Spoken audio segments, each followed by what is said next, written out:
ಇದೇ ನರೇಂದ್ರ ಮೋದಿ ಅವರು ಪ್ರಧಾನಮಂತ್ರಿ ಆಗಿದ್ದಾಗ ರಾಜಸ್ಥಾನದಲ್ಲಿ ನಾವು ಚುನಾವಣೆಗಿಂತ ಮುಂಚಿತವಾಗಿ 5 ಗ್ಯಾರಂಟಿ ಯೋಜನೆಗಳನ್ನು ಘೋಷಣೆ ಮಾಡಿದಾಗ ನರೇಂದ್ರ ಮೋದಿ ಅವರು ಹೇಳಿದ್ರು ಈ ಗ್ಯಾರಂಟಿ ಯೋಜನೆಗಳನ್ನ ಜಾರಿ ಮಾಡಲಿಕ್ಕೆ ಸಾಧ್ಯ ಇಲ್ಲ. ಒಂದು ವೇಳೆ ಗ್ಯಾರಂಟಿ ಯೋಜನೆಗಳನ್ನ ಜಾರಿ ಮಾಡಿದ್ರೆ ಕರ್ನಾಟಕ ರಾಜ್ಯ ಆರ್ಥಿಕವಾಗಿ ದಿವಾಳಿ ಆಗ್ಬಿಡುತ್ತದೆ, ದುಡ್ಡಿರಲ್ಲ.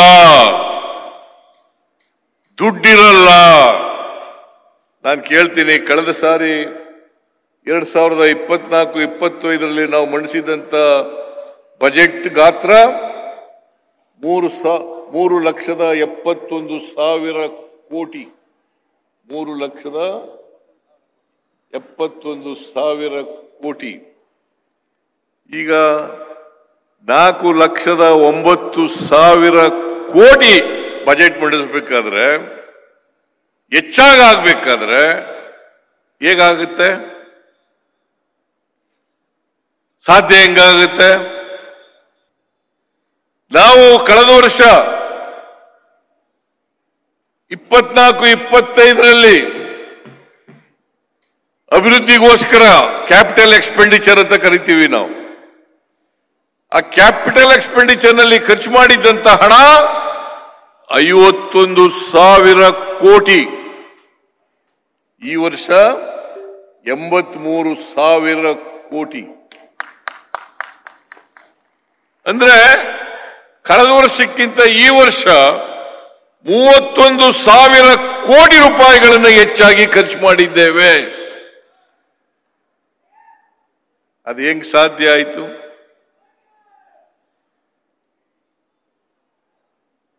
ಕ್ಯಾಪಿಟಲ್ ಎಕ್ಸ್ಪೆಂಡಿಚರ್ ಅಂತಂದ್ರೆ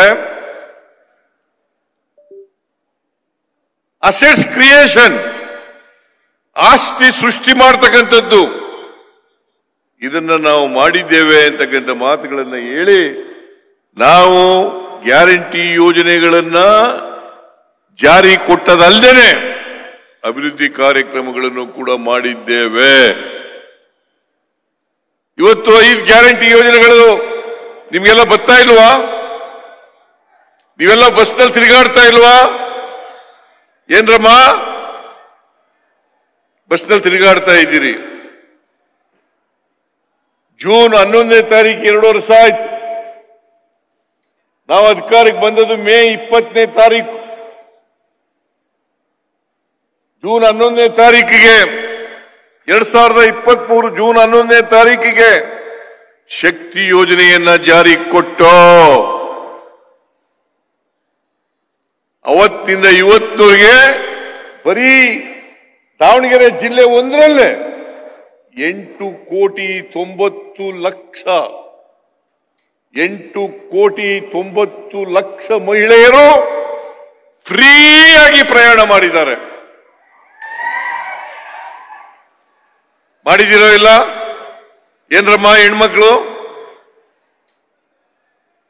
ಹೆಣ್ಮಕ್ಳು ಫ್ರೀಯಾಗಿ, ಯಾರು ಬಸ್ಗೆ ದುಡ್ಡು ಕೊಡೋಗಿಲ್ಲ, ಟಿಕೆಟ್ ತಗೊಳಗಿಲ್ಲ, ಮಾಡಿದ್ದೀವಿ.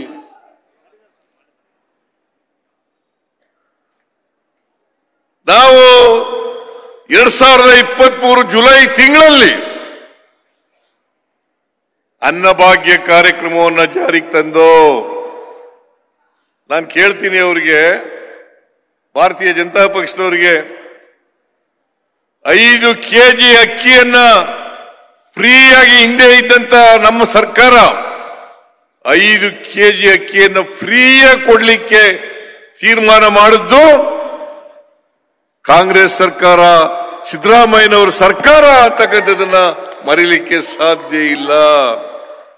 5 kg ಸಾಲಲ್ಲ ಅಂತೇಳಿ ಇನ್ನೂ 5 kg ಕೊಡಬೇಕು ಅಂತೇಳಿ ತೀರ್ಮಾನ ಮಾಡಿ ಪ್ರತಿ ಕುಟುಂಬಕ್ಕೆ 10 kg, ಪ್ರತಿಯೊಬ್ಬ ವ್ಯಕ್ತಿಗೆ 10 kg ಅಕ್ಕಿಯನ್ನು ಕೊಡ್ತಕ್ಕಂಥ ಕೆಲಸವನ್ನ ಮಾಡೋದು. ಮಾಡಿದೀವೋ ಇಲ್ಲ?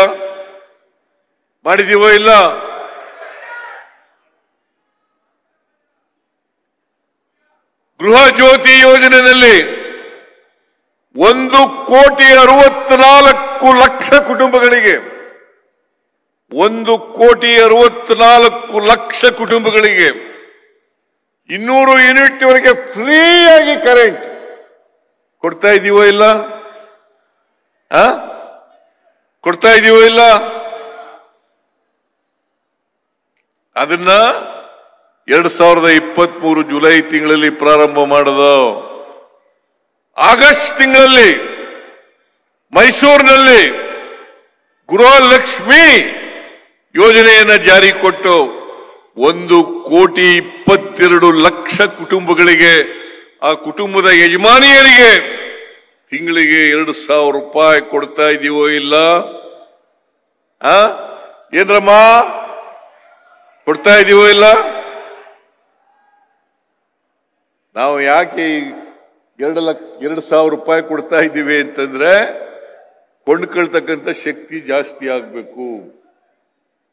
ಕೊಂಡ್ಕೊಳ್ತಕ್ಕಂಥ ಶಕ್ತಿ ಜಾಸ್ತಿ ಆದ್ರೆ ಆರ್ಥಿಕ ಚಟುವಟಿಕೆಗಳು ಪ್ರಾರಂಭ ಆಗ್ತವೆ, ಸರ್ಕಾರಕ್ಕೆ ಆದಾಯನೂ ಕೂಡ ಬರ್ತದೆ, ತೆರಿಗೆ ಬರ್ತದೆ. ಅದಕ್ಕೋಸ್ಕರವಾಗಿ ನಾವು ಪ್ರತಿ ಕುಟುಂಬದ ಯಜಮಾನಿಗೆ 2,000 ರೂಪಾಯಿ ತಿಂಗಳಿಗೆ ಕೊಡ್ತಕ್ಕಂಥ ಕಾರ್ಯಕ್ರಮವನ್ನು ಮಾಡಿದ್ದೇವೆ.